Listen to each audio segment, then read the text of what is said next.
Are you ready to break free from the norm and learn how to truly stand out by identifying and shifting your mindset so you become and believe that you are a powerhouse leader? Our guest, Delynn Miller, herself refuses to settle for the same old, and therefore works with her clients to help them find true purpose in their work and life that translates to great success for their teams, their companies, and for themselves. Delynn is going to share with us how to approach life with an and versus or attitude and stop blending in and find your voice and confidence. She's going to talk about reprogramming yourself to be the leader you want to be and to be the leader who inspires versus pushes your team. So stay with us. Welcome, welcome, welcome to Shedding the Corporate Bitch, the podcast that transforms female corporate executives into powerhouse leaders by showing them how to shed the challenges and overwhelm, along with any fear, insecurity, self-doubt, and negativity holding them back. I'm your host, Bernadette Boas of Ball of Fire Coaching, bringing you powerhouse discussions each week to share tips, advice, and sometimes tough love so you create the riches in your work and life you deserve. Let's do this. Delynn, how are you? Welcome to the show. Thank you. Happy to be here. Thanks for having me. I am thrilled to have you. And especially if we're going to talk it like and or attitude. Love it. Want to understand more about it. But before we do, I always like to ask one question. Really, it's just tell us about yourself to where outside of the workplace, who is Delynn and how can our listeners and viewers really connect and relate with you? So tell us a little bit about yourself. Absolutely. So I am a life and success and leadership coach. And up in the last decade, this is what I've been doing. Before this, I was an executive in corporate healthcare, and I shed all of that and stepped into a whole different person and to a whole different life and a whole different role, which I'm sure we'll talk about. And it's been just an amazing journey. So now I went from even working in like solopreneur, and I really missed working with other people. Like I missed not just, I really nailed leading my own life. Right. And I wanted to hop back into like leading teams and helping other people to lead as well. So this is where Pursuit Institute came up. So we created a personal development institute that specializes in taking people from point A to point Z. And I now work with a ton of really amazing coaches that I've partnered with. And it's a really cool atmosphere that serves both client and coach to the next level. So that's been really cool as well. Yeah. Yeah, that is very, very cool. And I love this whole thing about having an and or attitude. Yep. However, if our listeners and viewers like me, I was like, what exactly does that mean? So tell us what your take on and or attitude is. When we live in a society that's very much like, and maybe you were raised like I was raised, like, can't you just be happy with what you have, right? You can have this or you can have this. And it was never and, right? So an and attitude really involves embracing the idea that we as humans, as women, can pursue it all. That we can actually have it all, like simultaneously, not this or this. It's actually this and this, right? Without feeling compelled that we have to have these boundaries or competing priorities that I think a lot of people are really feeling. So when I take this approach, I really try to recognize that, we can be successful leaders while also maintaining really fulfilling personal lives, right? So if we have the or attitude, that kind of is giving us this idea that you have to make choices of this or this. And I like to really encourage the and attitude over Right. anything. Yeah. And where do you think that's stemming from? Where did the, the or really come from? Yeah. I mean, generationally, we've grown up in you can't have it all. You can't have everything that you want. You can have the job or you can have the family. You can have happiness or you can have the money. You can have, right? Like it's very much a programming. I know I'm not the only person that was programmed because I coach people that are like, oh my God, my parents used to say that to me too. And that's the thing. It's not a let's hate on our parents thing because our parents, everybody is doing the best they can with their current level of awareness, right? So it's like, they didn't mean to pass on this or thinking, but they inadvertently just did, right? Yeah. So now, but doesn't teachers and social media, right. I mean, it's like not just the parents, but even the Yeah. people that we work with, Yep. especially as women, Yes. even the people that we work with kind of make it seem as if, well, wait a minute, you're a woman, you want to work. That's and right. you want to have a family, that's not Right. going to happen, right? That's right. Absolutely. Well, and even I remember when I resigned at my corporate healthcare job, really it just happened to be just after I had my first daughter. It wasn't because I had my first daughter. It was just kind of like the perfect storm of like, okay, I'm meant for more. I can't do it in this box that I'm being put in over here, and I'm meant to do something different. And I just happen to be a mom now. Right. Yeah. Yes. So it's so many people when I resigned, because I spent 15 years being like a professional ladder climber in this organization. And like right from graduating university, and I was like, doop, climbing all the ladders. And when I resigned, everybody was like, oh yeah, and they used to say to me, now you get to spend more time with your babies, or, oh, now you get to do this. And I'm like, no, like I was already doing that. Right. And it's actually because I started my own business, and my kids are still going to be, being watched by somebody else part-time because I got stuff to do. Right. Like I'm not like, or, oh, now you can do this. Now you can. And I'm just like, no. Like I was doing it before. I'm out of here because it's not filling me up anymore. Like it's not in alignment with how I see my life. Like that's why I'm leaving. But every woman, I mean, in healthcare, it's very female dominated profession.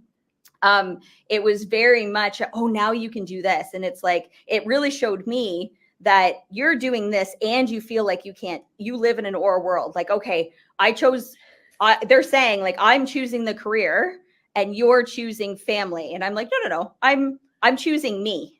Yes. I'm choosing me, and I'm showing my now daughters that they get to choose them as well. And by me choosing me, I'm actually choosing them. Yes. Right. Awesome. I love that. Right. I love that. By me choosing me, I'm choosing my professional life. I'm choosing my personal life. I'm choosing it all.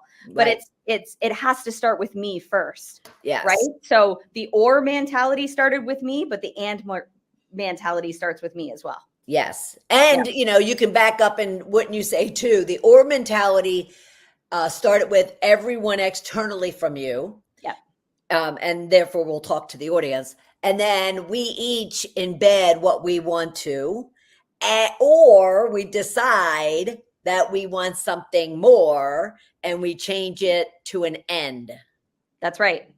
All right. That's right. And that has to be done individually. Absolutely. And someone has to decide on that. Is that right? Absolutely. Well, I mean, everything starts with a decision, right? Everybody gets to decide, what does my and look like? Right. So, because we've already been programmed with what does our or look like. Like for some people, they weren't programmed with the money or happiness or job or parenting or professional or marriage. Like they weren't programmed with those things. Right. So it depends on what your experience has been. Yes. But first, once you decide where you're going, it's the rest kind of starts to take care of itself. Right. At the end of the day. Right. So when I decided, and I had that epiphany, it just happened to come when I was pregnant. I was like, wait a sec. Like, I like this job, and I'm actually really good at it. But wait a sec, I'll probably be pretty kick-ass at whatever I do. So let's scratch that, but you're really good at it, right? okay, I like it, but I don't love it. And okay, so what is it how do I see my life? Right. Yes. Because and becoming pregnant for me was kind of just the catalyst to get me thinking in a different way. Right. And for somebody else, maybe it's not getting pregnant. Maybe it's moving into a different job. Maybe it's moving to a different part of the world. Maybe it's getting married, or maybe it's getting a dog. I don't know, whatever. It could be different things for different people. Right. But there's usually that catalyst that you're literally sent.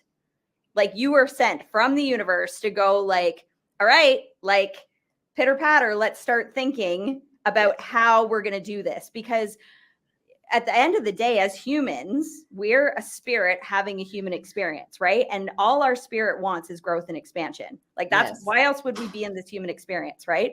So like we're not in this experience to have an or life. Like our spirit's going, okay, you're going to go through this and this and this and this and expose yourself to this. But what happens is because we're human, we be people in, right? Fear kicks in. Like our spirit's not scared of anything, but as humans, and even when we're babies, we're not scared of anything. We're programmed to be scared of things. We're programmed to be scared of money, to be scared of success, to be scared of like working outside of a job that like guarantees a paycheck. We're scared. We're programmed to be scared. Yes. All right. So before we go there, because that's a whole subject I want to definitely get into and talk about. However, you also made the comment about, and I hoped I scribbled it fast enough, but you made a comment about like we're sent messages, to kind of, shift us. Yep. How does one recognize those? How does one really get conscious of those type of universal messages to where we just don't overlook them and run past them and therefore don't get that opportunity? Yeah.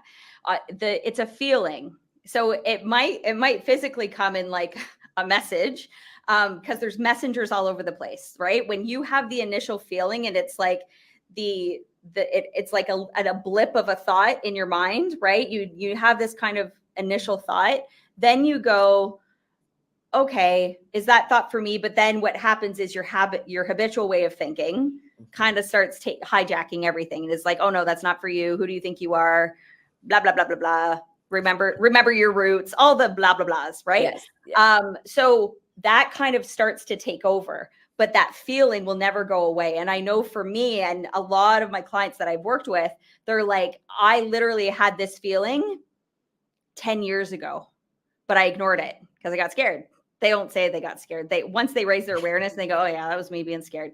Me being human, right? Just out there doing my thing. So then it's just like that feeling will keep coming back and you'll keep getting messages. Maybe it's the next book you read. Maybe it's the next song you hear. Maybe it's the next like commercial you see or the person you talk to. Like you will be sent like physical messages constantly, numbers, people, like just messages constantly sent to you. But what happens, and especially like me, when I was in my like corporate, I'm going to run the world in heels, I had my like to-do list and I was too busy in my to-do list to catch the messages. When I finally slowed down and was like, oh yeah, I felt this feeling for years, but I ignored it. And I just assumed it would go away. But that's the thing, is it doesn't go away. Right. Because when your spirit has had enough of like, we've squeezed out of this lemon all that we can get, whether it's a job, a relationship, living in the space, in the house you're living in the country you're living, it doesn't matter. When it's like, no, we've grown enough here, we're out. It'll find a way to get you out. Absolutely. Right? I guarantee. So like I've had people that were like friends that were like amazing at their jobs and like didn't see it coming. They get walked out and it's just, they're like, I didn't see that coming. I'm like, that's okay. There's like I'm not just saying there's something bigger coming for you. I'm actually telling you because you can only connect the dots looking backwards, right? You can't connect the dots looking. Correct. So in the moment, it seems so devastating, but it's just like, no. Universe just did you a total solid. Wait, just ask for your next move. And I promise you will be given it, but you got to go in. You're not going to find it outside of you. Yes. It's about listening, and we call it our intuition. Like our sixth sense isn't, I can see dead people as per the movie. It is this knowingness, right? It's our intuition. And so and it's a feeling that you have. And when you have it, you know it. Yes. And I'll never forget when I first started coaching and mentoring, I always assumed when I was climbing the corporate ladder, I was like, I know I'm going to work for myself someday, but I always just assumed, I'm going to work this is what I was programmed to do. I'm going to work my 30 years. And then when I get to live the good life, when I'm retired, and for those that can't see me, I'm air quoting because that's not the truth. When I get to live the good life, then I'll do like consulting or something. I don't know. Right. Teaching. That's what I was teaching. I just assumed that that's what it would look like. And then when, literally coaching and mentoring, it found me. I was doing it within the hospital setting, but then when I was out on my own, I found that I was just gravitating to it. And I said to my husband, I'm like, oh my gosh, it just lights me up when I see someone set an intention and then crush it. Absolutely. It is the best. That's why we're here. That's why we are doing what we are doing. It is. Absolutely. Now, so intuition being those messages, and I can recall very significant or a large number of them that's happened to me over the years. Yep. And so someone's seeing that. It's almost like that commercial. Some college has this commercial where someone's being bombarded with messages that getting a master's degree only costs a certain amount of money, and they're seeing that number everywhere. Yep. What do you find? I know you said fear multiple times. Yep. But what is about that fear that is causing them to delete it immediately, delete the thought or the image or the message, ignore it, avoid it? What is really the inner fear that you find, especially those in corporate where everybody thinks, oh, they're confident, strong, powerful leaders. Yep. But what do you find that fear to be specifically?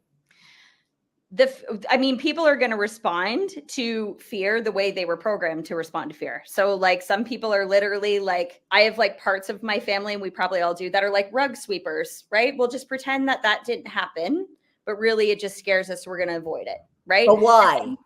Why? It's part of their self-image. It's part of their programming. It's the way that they do. So we have two self-images. We have the one we project to the world, and then we have the one that we hold of ourselves. It's the way we see ourselves. And it's that one that gets us our results every single time. So, but a lot of people, and this is a really good example, would be Hollywood, right? There's the way I'm projecting myself, but that's not who I am. It's a persona, right? And I know for me, when I was working in corporate, even when I was new grad, 22 years old, I put on my heels, I painted my makeup on, I put on a suit, and I walked into that boardroom like I owned it, right? Really, I was crapping my pants. I was like, oh my God. And my habitual thinking is going crazy in my head, oh my gosh, who are you? You don't belong here, blah, blah, blah, blah, blah, right? Yeah. And all the things. Right. And those are the things that I was looking for. So you're talking the fact that people are suffering from imposter syndrome, not feeling good enough. Yep. They're questioning their worth. They're questioning their value, those type of things. Yep. Because for what keeps gnawing at me is, do you find that saying that it's their programming, do your clients use that as almost like a crutch and an excuse? No. Or do they kind of have to be told by you that that's what it is? And then the two of you have to break that down. Yeah. So I always, we don't use it as an excuse. It is what it is though. But it's it's one of those things that it's okay, yep, that's the way you're programmed. It's not your fault, but it is your responsibility to shift it. And if you're going to use it as a crutch, then nothing's going to change. Yeah. However, what happens is just like you can reprogram your phone, or you can reprogram whatever, the branding on your Facebook page, it doesn't really matter. You can reprogram your subconscious mind, your self-image. Like you can absolutely do that.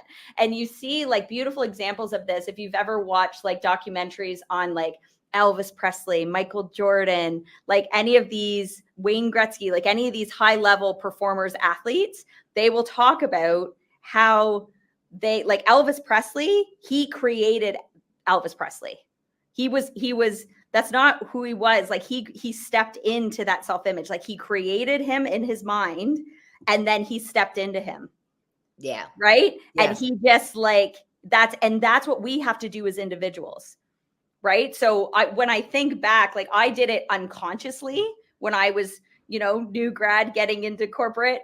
And I was just like, you almost become, when you're taking on a new self-image, you almost become like a self-image klepto. You're like, oh, I like the way she speaks. Oh, I like her confidence. Oh, I like the way she walks. I like the way she dresses. And you just start going, oh, okay, I'm going to, whatever. But what happens is a lot of people start taking on a mishmash of things in their self-image for no apparent rhyme or reason, or they're taking things from people that have nothing to do with where they as individuals want to go.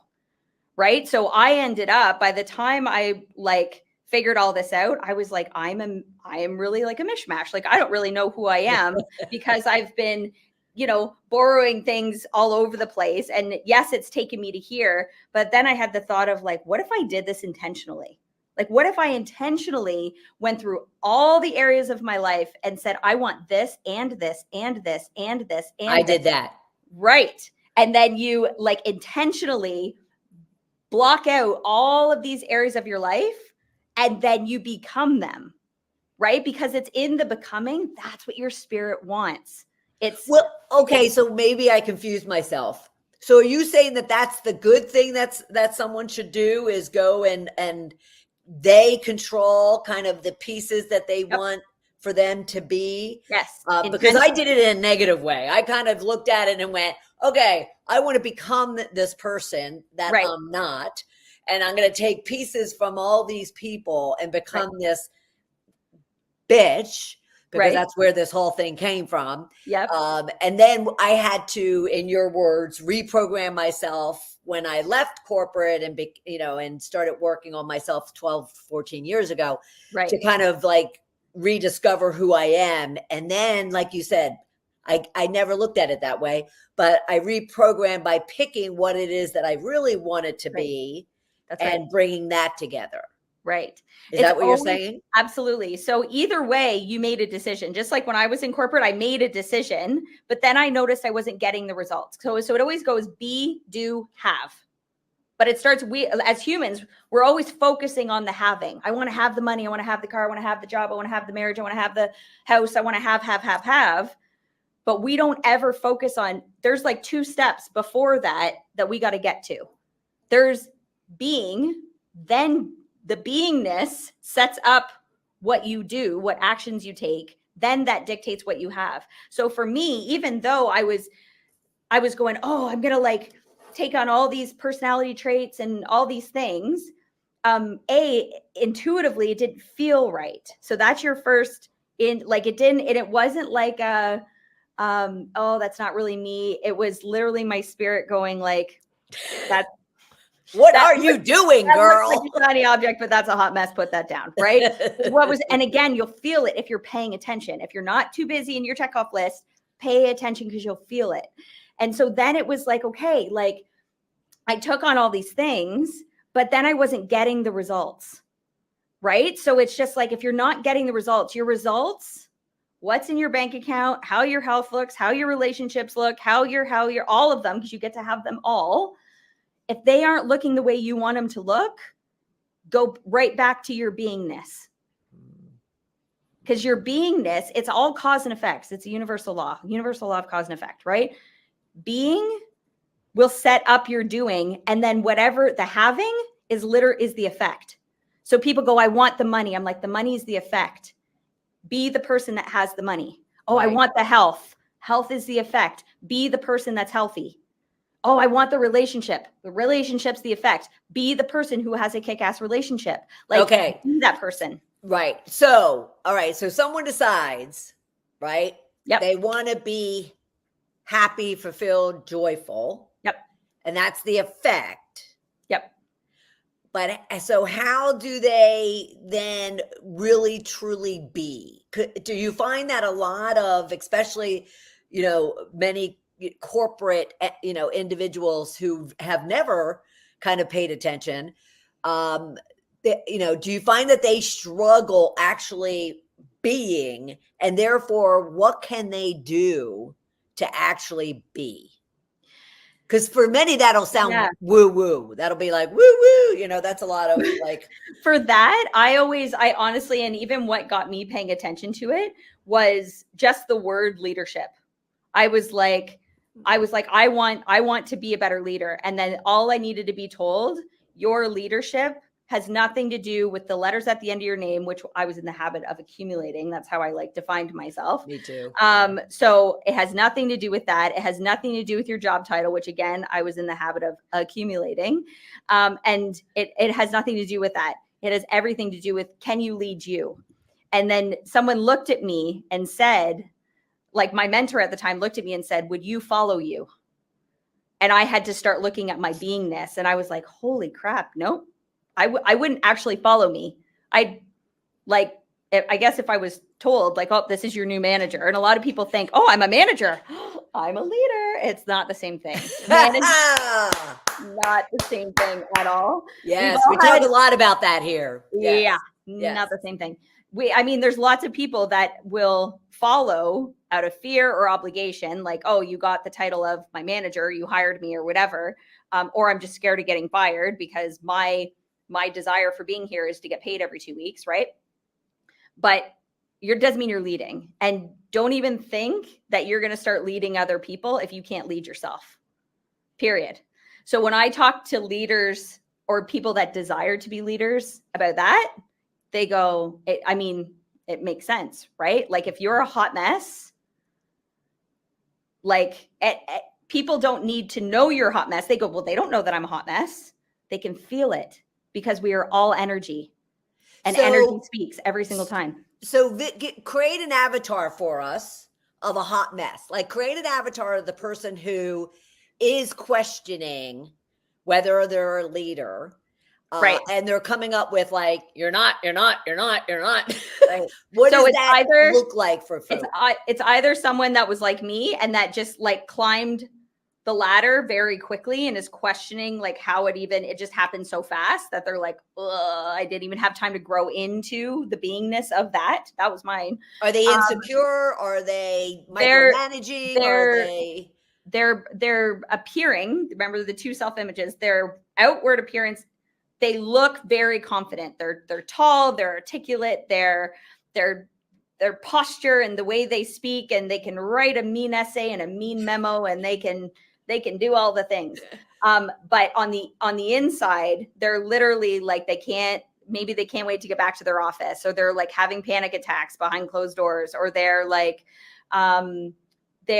other areas of their life are faltering, whether it's their health or they have something else that they're pouring into because there's so much fear of being found out over here that they'll pour into. And maybe it's they're taking a hit in their bank account, or they're taking a hit in their marriage, or with their relationships with their family, or just the other aspects that they're like, I want this, but it's I don't know how to have it all. I don't know how to do that.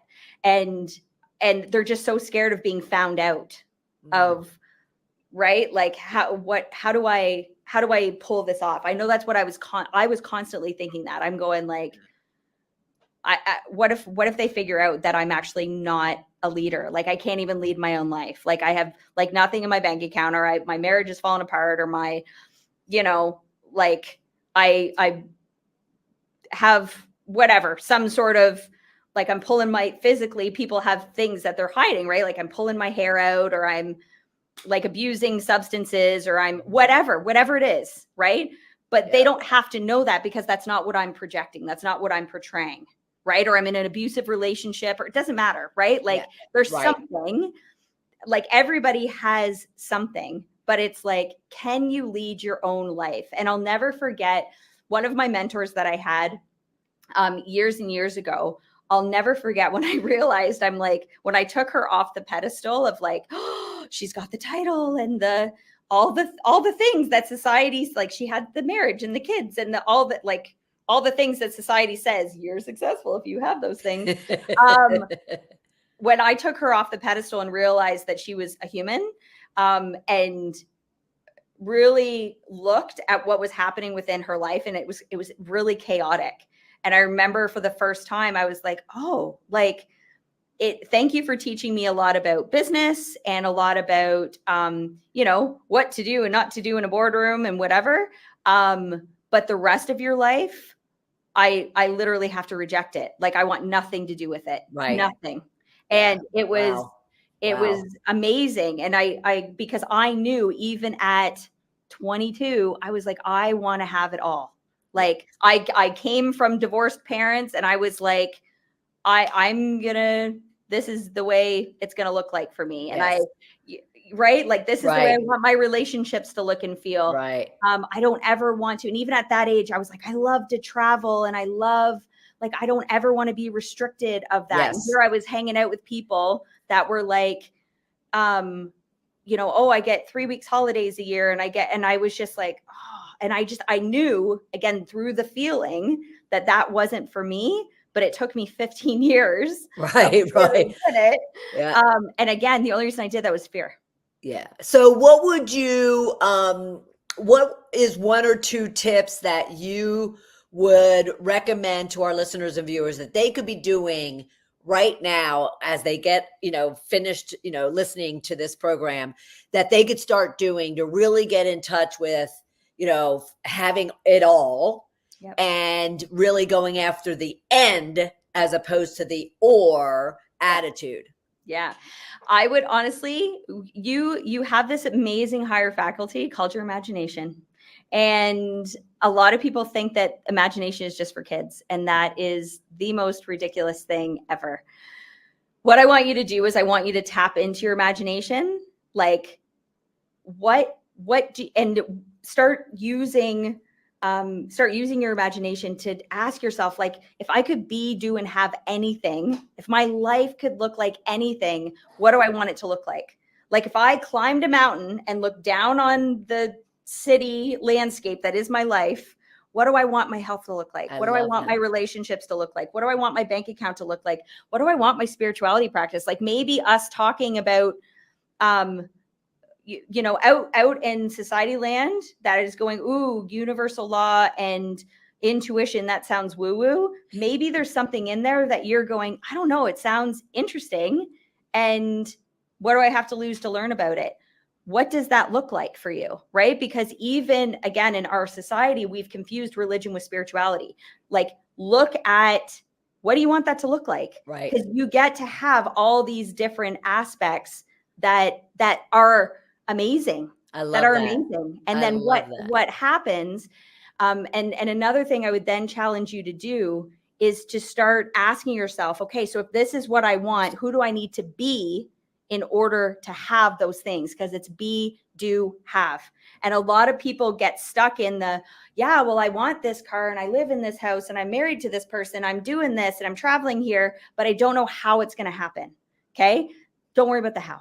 Literally don't worry about the how, because it literally will, it's the effect. It will start to take care of itself when you decide who you need to be in order to get there. I love that. Especially that last point. No, not worrying about the how, because so many of us do. 100%. And because of the fact that, like you said, the be, do, have, everybody wants the have now, that they don't focus, and therefore the how, therefore they don't focus on the be and the done. I love that. Right. I love it. That. I have a book coming out very soon. It's called You Can't Mess This Up. And there is an entire section on be, do, have. Fabulous. Yeah. I hope that's actually the title of your book is It Do is. You Have. Well, no, it's You Can't Mess This Up. Oh, you can't. I'm sorry. Because Wait, people are scared. They're just like, I don't want to do it because I'm going to mess it up. I'm like, you can't mess this up. Yes, Just do it. Take yes, action. absolutely. I love that. You Yeah. can't mess this up. Well, Can't. thank you, Delynn, for this has been fabulous. I You're so welcome. appreciate your time and these great, I have like a whole page of notes here. This great conversation because it's true. For all of our listeners and viewers, you need to be, do, and have. And some of those do's I want you to do is check Delynn out at pursuitinstitutecc.com and be sure to follow her on Facebook, the Pursuit Institute. And we're going to post all of her connection links with the show notes for this episode. But Delynn, thank you so much. Thank you. So appreciate your time. I absolutely loved this conversation with Delynn Miller of Pursuit Institute. And I want you to check her out at the Pursuit Institute, cc.com. But she talked about a number of things when it comes to our programming, I will say, from when we're very young, even into our 20s, 30s, 40s, and beyond, especially if you haven't tapped into the fact that, yes, you have been programmed to think and believe in a certain way. So she shared with us just what you could be doing to shift your mindset, to really, move into a place where you really truly understand who you are and what your purpose is. And she talks about the model of be, do, and have. And then she went on to really share with us the fact that we aren't here on this earth, in this life, in this body, with this heart and this mind, to have an or life. We were born to have an end life. And especially as women, we believe we can't have it all. And yet Delynn is like, yes, you can. And it's just a matter of, how do you identify what it is that you really want? And then how do you be, do, and have? It sounds simple, and yet she'll even express through her own stories as to how that's not necessarily true, that it does take work. However, she is here to help you, to guide you through that process. So it was a fabulous conversation, and I hope you kind of dug deep into it and walked away with your own tips. And I would love to know what those might be. So please, and I would love to know what your feedback or what you walked away with is. So go out to LinkedIn and share with us on any one of our number of posters or share posts of your own to really help Delynn and I understand, what did you walk away from really understanding how to have an end versus or attitude and become that powerhouse leader you're meant to be. And I also am so grateful that you were here with us today to have this discussion. And I will look forward to having you on another episode of Shedding the Corporate Bitch. Have a great week.